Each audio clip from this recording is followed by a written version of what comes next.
Jacques 3. Je fais la lecture du chapitre 3, versets 1 à 12. Mes frères, qu'il n'y ait pas parmi vous un grand nombre de personnes qui se mettent à enseigner, car vous savez que nous serons jugés plus sévèrement. Nous bronchons tous de plusieurs manières. Si quelqu'un ne bronche point en parole, c'est un homme parfait, capable de tenir tout son corps en bride. Si nous mettons le mors dans la bouche des chevaux pour qu'ils nous obéissent, nous dirigeons ainsi leur corps tout entier. Voici même les navires qui sont si grands et que poussent des vents impétueux sont dirigés par un très petit gouvernail au gré du pilote.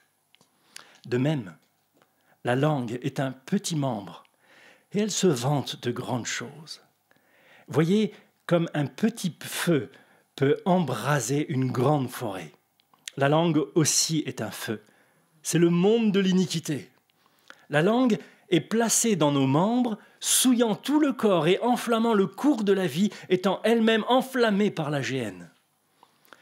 Toutes les espèces de bêtes, d'oiseaux, de reptiles et d'animaux marins sont domptées et ont été domptées par l'homme. Mais la langue, aucun homme ne peut la dompter. C'est un mal qu'on ne peut réprimer. Elle est pleine d'un venin mortel. Par elle, nous bénissons le Seigneur, notre Père, et par elle, nous maudissons les hommes, faits à l'image de Dieu. De la même bouche sortent la bénédiction et la malédiction. Il ne faut pas, mes frères, qu'il en soit ainsi. La source fait-elle jaillir par la même ouverture l'eau douce et l'eau amère ? Un figuier, mes frères, peut-il produire des olives ou une vigne des figues ? De l'eau salée ne peut pas non plus produire de l'eau douce.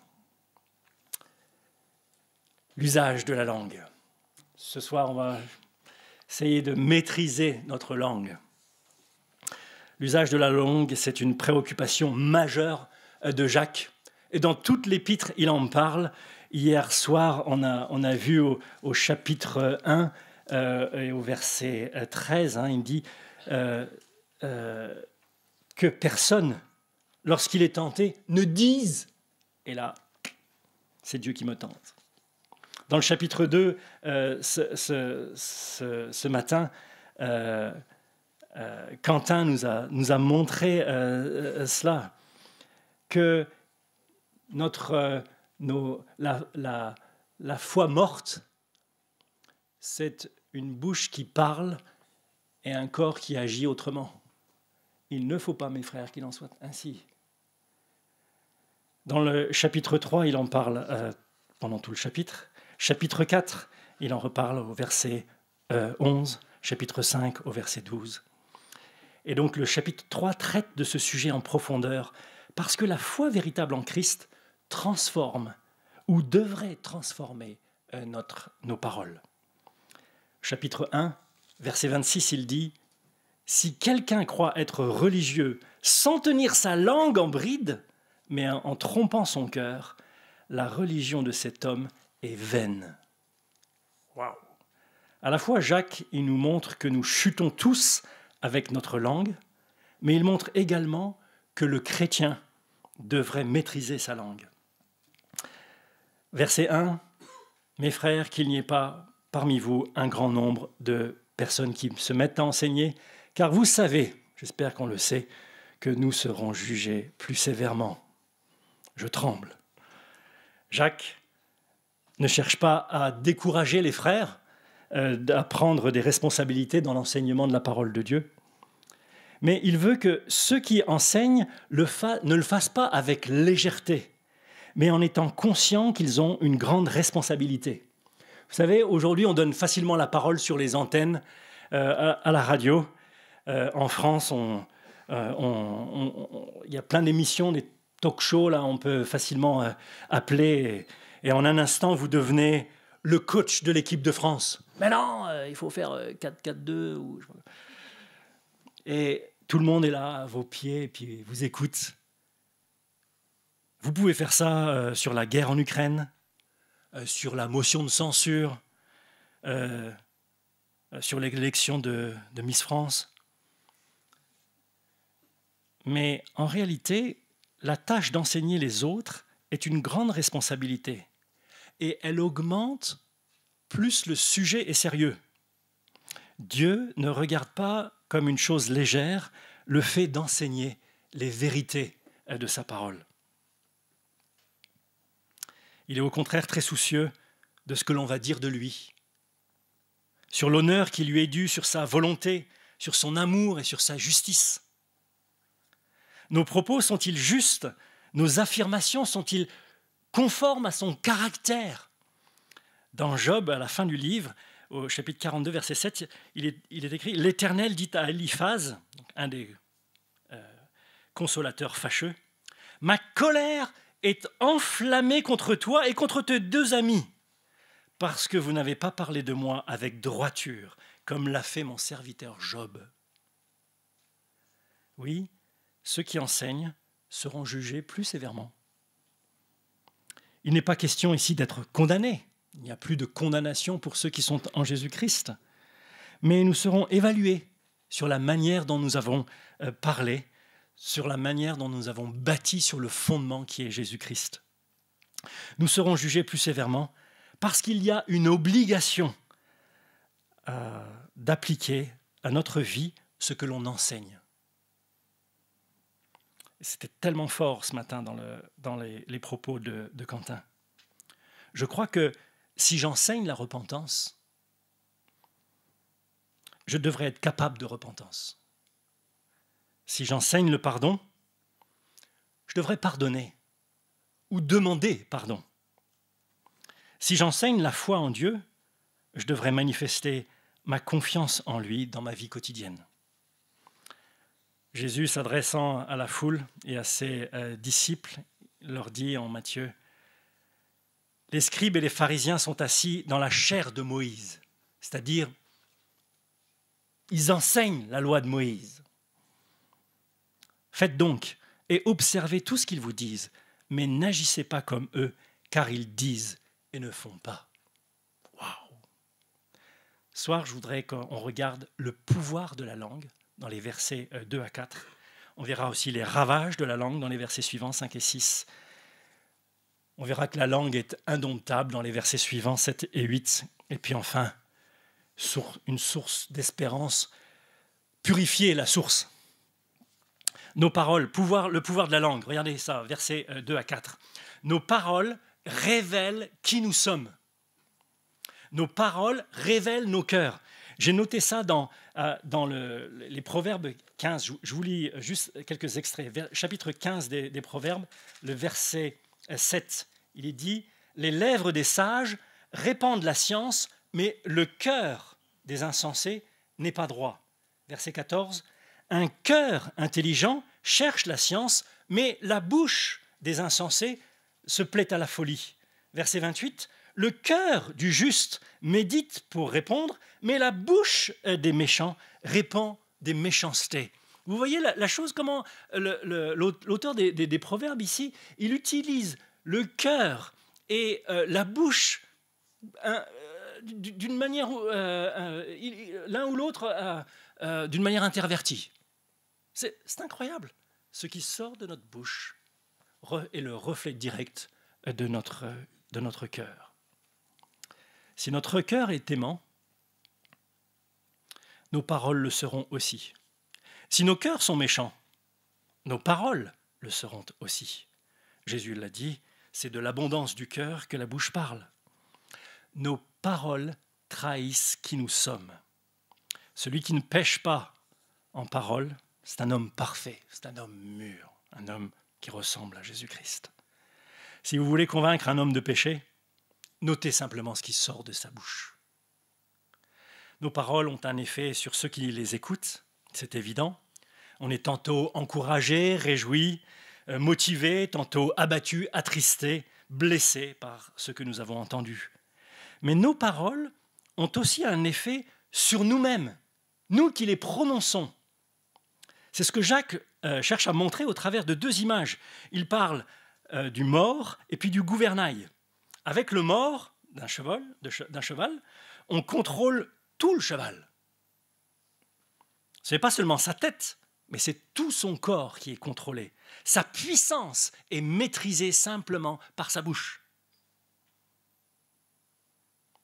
Avec le gouvernail, on contrôle tout le navire, malgré la puissance des vents, des vagues. Donc si tu maîtrises ta langue, tu maîtrises tout ton être. Par nos paroles, nous formons notre caractère et nous guidons nos cœurs vers ce qui est bon ou vers ce qui est mauvais. Nos paroles proviennent de nos cœurs, mais elles contrôlent également nos cœurs. Et nos cœurs dirigent notre être tout entier.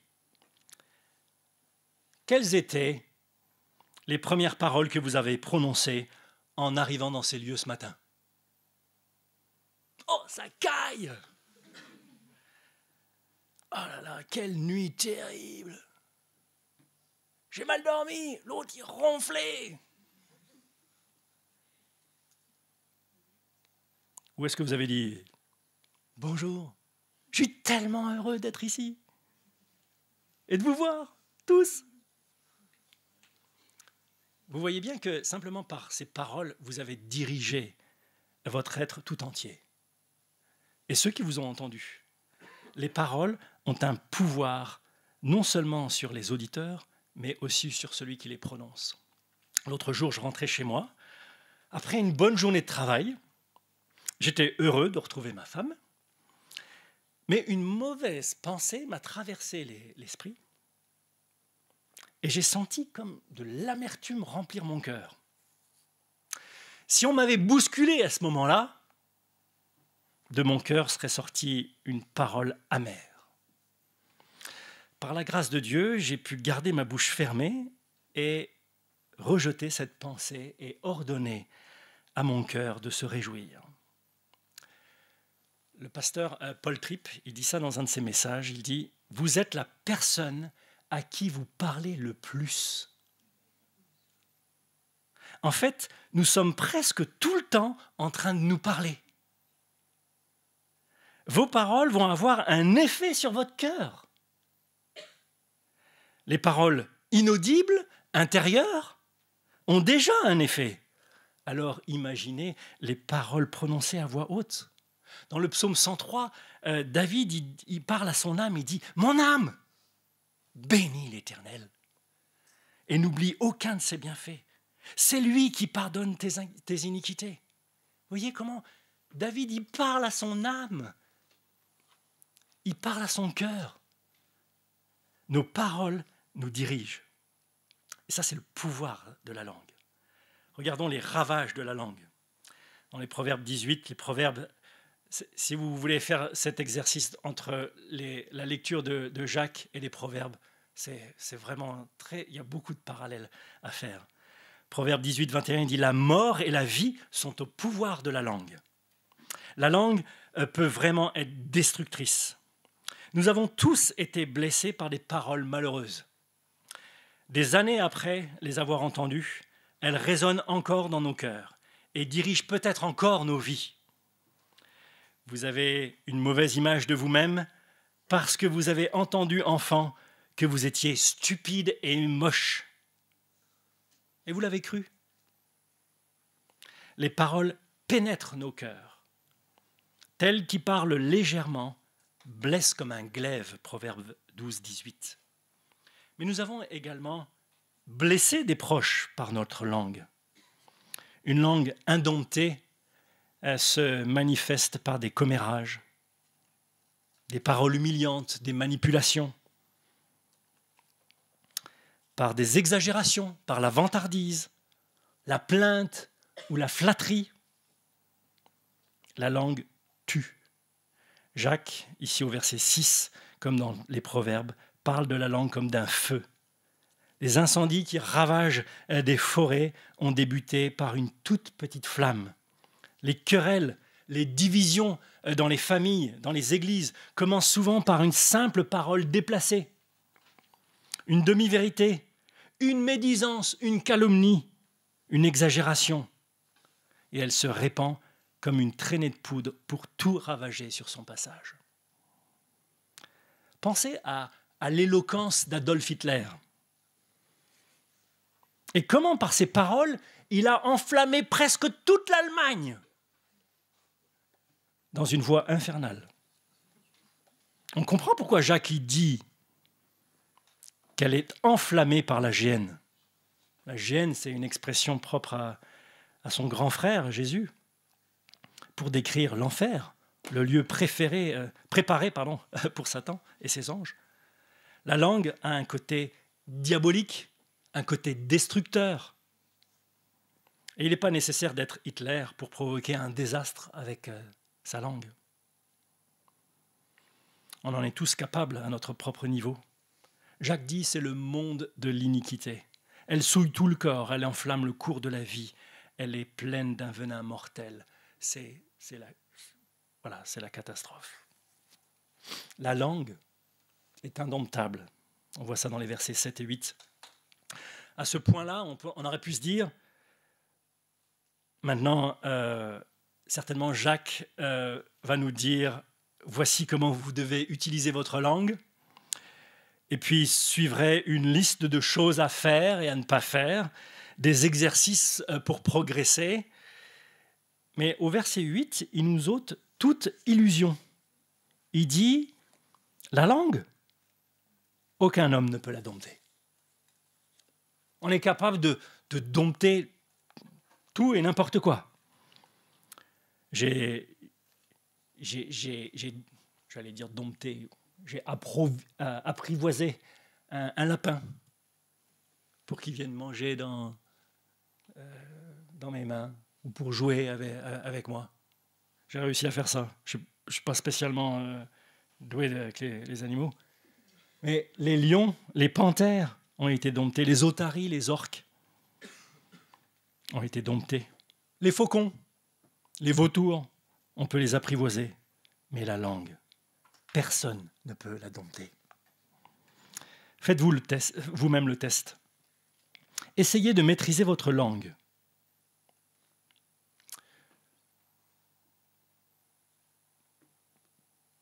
Tout le reste de l'année 2024. On est le 30 et on est au soir. Essayez de maîtriser votre langue en observant ces 6 règles. Ne vous plaignez pas. Ne râlez pas. D'accord ? Deuxièmement, ne vous vantez pas. Ne vous faites pas mousser, même si vous gagnez au paintball. Ne colportez aucune mauvaise chose au sujet d'une personne. Pas de commérage. Ne rabaissez personne, ne serait-ce qu'un peu. Ne vous justifiez pas. Ne vous cherchez pas d'excuses. Sixièmement, ne contestez avec personne. Vous savez, quand on dit oui, mais. Oui, mais. Essayez de tenir jusqu'à la fin de l'année 2024. Peut-être qu'avant la tisane, déjà certains auront raté. Vous allez vous rendre compte combien c'est difficile. Il y a quelque chose de désespérant là-dedans. Dans le propos de Jacques au sujet de la langue, aucun homme ne peut la dompter, c'est un mal qu'on ne peut réprimer. Dieu a placé la langue dans une cage naturelle, derrière des dents. Certains ont des trous. D'un certain âge, il y a les barreaux un peu écartés, et elle peut encore contaminer l'entourage. Bien conscient du danger de la langue, David a prié « Éternel, mets une garde à ma bouche, veille sur la porte de mes lèvres. » C'est le chantre de l'Éternel, l'homme selon le cœur de Dieu, qui ne pouvait se faire confiance pour tenir sa langue en bride. Et il demande à Dieu « Mets une garde à ma bouche. » Et donc, quand on arrive là, on peut juste être un peu désespéré et on a juste le besoin d'une transformation profonde de notre cœur pour que de notre cœur jaillissent des paroles qui plaisent au Seigneur. Il y a une porte d'espérance ici. La purification de la source, on voit ça dans les versets 9 à 12. Il y a une tension dans les propos de Jacques tout le temps. Il dit « C'est ainsi que les choses se passeront si vous êtes un véritable chrétien ». C'est ce que disait aussi Quentin. On peut s'examiner nous-mêmes avec la foi. Et puis, il dit aussi « C'est ainsi que les choses devraient se passer si vous êtes un véritable chrétien ». À la fois, il nous aide à vérifier que nous sommes des véritables chrétiens et à la fois, il nous montre ce que devrait être notre vie de chrétien. Versets 9 et 10. « Par elle, nous bénissons le Seigneur, notre Père, et par elle, nous maudissons les hommes faits à l'image de Dieu. De la même bouche sortent la bénédiction et la malédiction. Il ne faut pas, mes frères, qu'il en soit ainsi. La source fait-elle jaillir par la même ouverture l'eau douce et l'eau amère ? Non. Un figuier peut-il produire des olives ou une vigne des figues ? Non. De l'eau salée ne peut pas non plus produire de l'eau douce. Soit vous avez l'un, soit vous avez l'autre. Pourquoi en serait-il autrement avec notre bouche ? Un cœur rempli de haine ne peut pas produire des paroles ou des œuvres remplies d'amour. Ce n'est pas étonnant que Jacques termine cette section avec la source et les racines, parce qu'il veut nous montrer que ce qui sort de notre bouche provient de notre cœur. La langue a le pouvoir d'élever les gens ou de les rabaisser, et elle révèle souvent ce qu'une personne comprend et croit vraiment à propos de l'Évangile. Réfléchissez un instant. Pourquoi est-ce que nous mentons ? Pourquoi est-ce que nous nous vantons ? Pourquoi est-ce que nous critiquons les autres ? Mais c'est pour nous élever, pour paraître meilleurs que ce que nous sommes, pour être acceptés par les hommes que nous admirons et ultimement par Dieu lui-même. Jean Calvin a dit « C'est une condition innée de l'être humain que d'établir sa propre réputation en abaissant celle d'autrui. » Pourquoi est-ce qu'on parle mal ? Justement, c'est pour s'élever. Un tel, il a fait ça. Sous-entendu, jamais je ferai ça. Vous voyez le truc ? Mais le chrétien, lui, il n'a plus besoin de paraître meilleur, puisque tel qu'il est, il est accepté par Dieu, dans sa famille, sur la base de sa foi en Jésus-Christ. Jésus-Christ est le seul qui ait maîtrisé parfaitement sa langue, parce qu'il n'y avait aucun péché en lui. Les gardes du temple, après l'avoir entendu, ont dit « Jamais homme n'a parlé comme cet homme ». Entendre Jésus, c'était voir son cœur. C'était merveilleux. Oui, celui qui fait toute la joie et la volonté du Père, dans la bouche duquel il n'y avait aucune fraude, aucune tromperie, aucune ruse, celui-là a pris notre condamnation à la croix et il a payé pour tous nos mensonges, toute notre méchanceté, tout notre orgueil, notre suffisance, toutes nos vaines paroles, pour que nous soyons pardonnés et acceptés par Dieu lui-même, pour que nous soyons ses enfants, ses héritiers. Lorsqu'une personne en manque de reconnaissance se vante devant une autre personne, elle-même en manque de reconnaissance, que se passe-t-il ? Est-ce qu'il en résulte une estime mutuelle ? « Oh ben on est pareil. » Non. Ce qu'il en résulte, c'est de la jalousie. On trouve cette personne assommante. Oh, elle est arrogante. Elle est repoussante. Quand nous rabaissons les autres, nous cherchons à nous élever à leurs dépens. Mais quand nous nous savons acceptés par Dieu, appréciés par Dieu, aimés de lui, nous pouvons alors aimer les gens. Ils ne sont plus une menace pour nous. Ils ne peuvent rien enlever, rien ajouter à notre état, à notre identité en Jésus-Christ. Notre valeur ne dépend pas de ce que les autres disent ou ne disent pas de nous, mais de ce que Dieu a déclaré. Vous êtes désormais mes enfants, mes bien-aimés, simplement par la foi en Christ.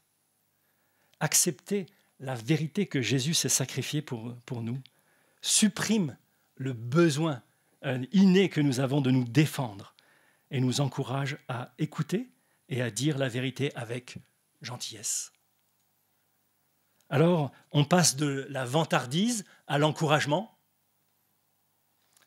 de la compétition à la félicitation, de l'amertume à la gratitude, de la plainte à la prière. Et vous voyez comment ça purifie notre source. Nos langues ont besoin d'être guéries, et elles le sont lorsque nous comprenons l'Évangile et que nous louons Dieu pour ce qu'il a fait de nous et pour nous. Dieu guérit nos langues lorsqu'elles servent à le glorifier, à bénir pour sa grâce infinie envers nous. Louez Dieu pour ce qu'il est, ce qu'il a fait envers vous. Vous verrez que votre langue trouvera de moins en moins d'occasions et verra de moins en moins le besoin de critiquer les autres, de les rabaisser ou de se vanter. Souvenez-vous, la langue a le pouvoir de diriger nos vies en louant Dieu, en célébrant sa grâce, en célébrant sa gloire, en célébrant ce qu'il a fait de moi, un pécheur qu'il a fait son enfant, son bien-aimé. Waouh! Une fois que j'ai chanté ça, j'ai plus envie de calomnier, d'abaisser les autres. Lorsqu'Ésaïe le prophète a vu la gloire de Dieu sur son trône, il a été convaincu de son péché. Parce qu'il sortait de sa bouche, il a dit « Malheur à moi, je suis perdu, je suis un homme dont les lèvres sont impures et j'habite au milieu d'un peuple dont les lèvres sont impures. » Et mes yeux ont vu le roi, l'Éternel des armées.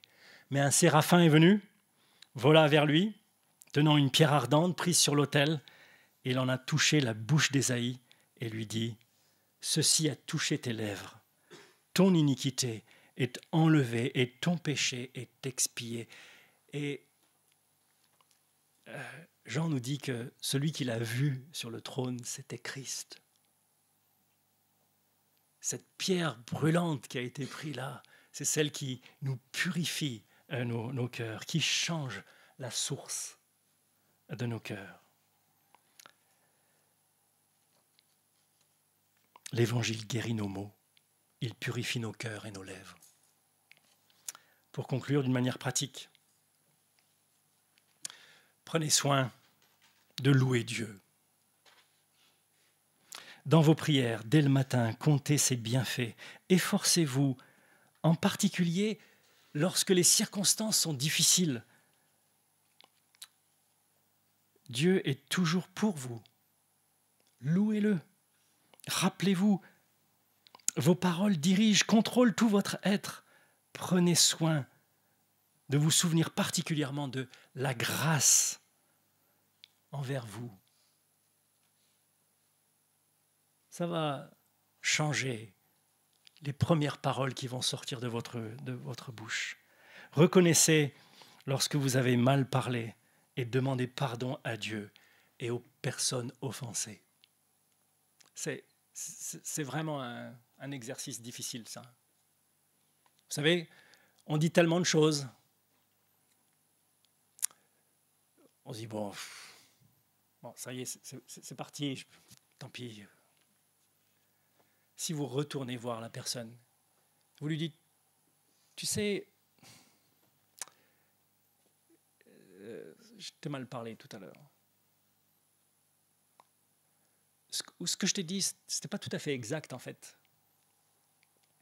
J'ai embelli le truc, j'ai exagéré. Je te demande pardon, je ne voudrais pas que tu restes sur cette pensée-là. Si vous faites cet exercice-là, vraiment, d'abord, chaque fois que j'ai pu le faire, les gens m'ont bien compris, parce qu'ils vivent aussi ce genre de choses. Ils ont plutôt été encouragés. et leur confiance en moi n'a pas été trahie. Au contraire, elle s'est plutôt affermie. Priez comme David, reconnaissant que la langue est toujours un endroit mouillé. Ça glisse. Et on peut vite, ça peut vite déraper. Éternel, mets une garde à ma bouche. J'ai un ami, chaque fois que je le retrouve, ou que je ne sais pas s'il fait ça qu'avec moi, j'espère pas, mais chaque fois qu'on mange ensemble, il dit « Ah Seigneur, permets que quand on parle de tous nos échanges, ce soit la vérité, ce soit voilà, intègre, qu'il n'y ait pas de médisance, qu'il n'y ait pas de... Amen. » Ouais, quand vous venez de prier de ça, je veux dire, ça, vous parlez pas trop vite après. Mais c'est un vrai exercice. Priez ça pour demain. C'est-à-dire, demain, c'est le dernier jour de la vie, de l'année, de la vie de 2024. Je voudrais terminer en beauté.